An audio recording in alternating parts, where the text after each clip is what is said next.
I wanted to do a video about sport climbing the grade of 8A, and of course I had to bring in Rhos to join us for this video because currently this year she's trying to climb her 100th 8th grade sport route, so she's climbed a lot of 8As. We're going to be talking about all of the tactics and particularly the approach that you should be taking if you're trying to climb your first 8A.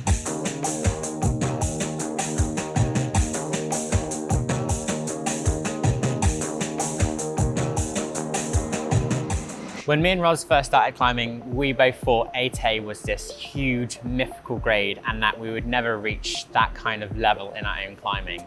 And I think even today, 8A is probably one of the biggest benchmarks in sport climbing. So my number one tip for climbing 8A would be to get a really broad base and sort of build up your base like a pyramid. By this I mean, if you want to climb one 8A, I would advise 3 7C pluses, 9 7Cs, etc, etc. So you've got a 1:3 ratio all the way down your pyramid. And the sort of logic behind this, I think, is that if you do 3 7C pluses, you're probably completing moves that are quite hard and similar to those on an 8A. Whereas if you're jumping from maybe 7B plus or 7C straight to 8A, the moves are going to feel a lot harder when you get on those 8As. And then massively also just the experience of that volume of climbing you're getting in by doing that volume of routes. It's going to definitely break down that jump in difficulty that you would experience going straight to 8A. You're going to build your confidence as well. In doing this, in building up the base, you'll probably do 8A a lot quicker than if you try and skip the grade. So I think that's a trap that quite a few people fall into. Don't jump straight into sieging in 8A, basically. You wouldn't build the roof without building the walls, would you? No, exactly. Don't use that. So my second top tip is that you should break these 8As down. So I think it's quite easy to get into your head and think that 8A is like this mythical number, it's really hard. But when you break down the physical moves of an 8A, individually, they're probably not that hard.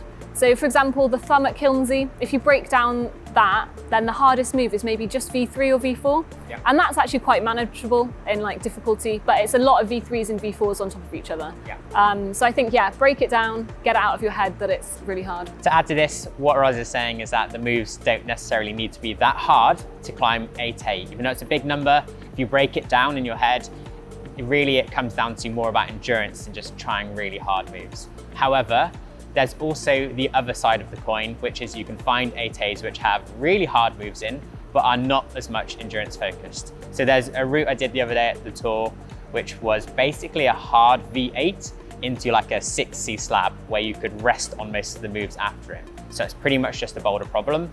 And this will definitely suit someone that's a boulderer with not as much background in endurance. Which brings us on to top tip number 3, which is be selective and pick the right one. So realistically, if you're going to climb at your absolute max, you're going to have to pick something that suits you and suits your strengths. I think what is important with this point as well about picking the right route is actually having a deeper understanding of your own strengths and weaknesses. And this might not come easily.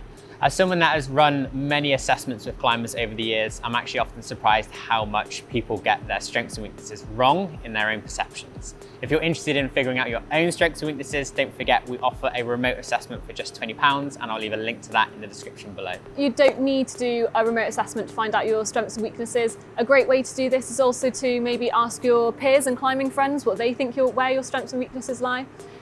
Or just having a bit of self-review. So what style of climbing do you excel at and what style do you struggle at? That'll probably give you a great idea. For example, my strengths are definitely small holds, slightly off vertical terrain, and maybe about sort of 12 to 15 meters. So if I want to climb something hard, I'm probably going to do it in the Peak District. So my top tip number 4 is conditions. So at this grade, when you're really pushing yourself and the holds are likely to be really small, conditions are going to play a big role in whether you're going to get up the route or not. So if the humidity is high, if it's really sunny, if the route is wet, it's unlikely that you're going to be doing your route. So my tip for this, if it's a bad conditions day, maybe just complete some mileage instead, or try and complete some links, but don't get too bogged down if you can't send the route. I would go even further on this point and say try and make as much as possible play into your favor. This is also going to link into the pick the right route. So what I'm talking about here is making sure that the project is local. Is it a short drive-in? Is the walk-in fairly short? Are you going to get partners going to this area so you can often find a belay partner for the route? If any of these things start to become difficult, you're just creating barriers in the process of projecting at your limit. So we've given you 4 top tips But these definitely come down to tactics and methods for trying to climb at the level of 8A. However, we've not necessarily given you any exercises or training routines for 8A, and we were talking about this before the video. The first question is, do you need to train for 8A? And I think this is an interesting one because recently I was collaborating with another YouTuber called Ben on his channel Hard is Easy. Go check that one out. And he was training to climb his first 8A, and we noticed a bunch of comments being, oh, you don't need to train for 8A. I know loads of people which haven't trained and have climbed 8A. And of course this is the case, but it brings the question, what is training? Because we think this is quite subjective, don't we? Yeah, and actually, sure. Of course you could climb 8A without training, but there's probably a lot of things you're doing in similar or in common to people which are also training at the same time for that grade. So Rhos, what is your definition of training? So it's really tricky, but I would probably say that my definition of training is climbing with a purpose. So if you're coming down to the wall and you're having a high intensity board session, or you're doing specific endurance sessions, then I would say that that does class as training.